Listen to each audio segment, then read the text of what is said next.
שלום לנותני החסות בכנס בית ונוי, הסבר קצר על סריקת חסויות ואיסוף לידים, כלי מיוחד שיש לכם באפליקציה שיקל עליכם את איסוף הלידים בצורה פשוטה.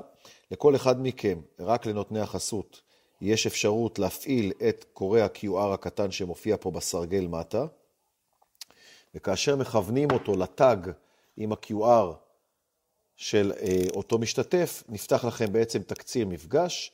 אני יכול לרשום לי הדגמה לנותני חסות או את תקציר המפגש, וכשאני לוחץ על שמור, יישלח לי אימייל לתוך תיבת המייל שלי, שבעצם מסכמת את הכל. אני אפתח לכם את זה כאן, שתוכלו לראות. יש לנו פה כנס בעצם עם סיכום המפגש, עם כל הפרטים של אותו בן אדם ותקציר המפגש.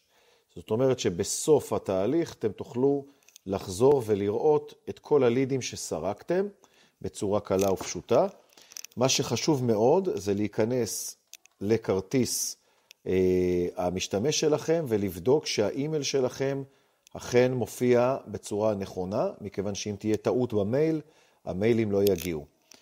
שיהיה לכולם בהצלחה, אנחנו נמצאים בכנס, ככה שאם תצטרכו איזשהו סיוע, אנחנו נמצאים שם, חברת גרינבוק, שיהיה לכולם כנס מוצלח.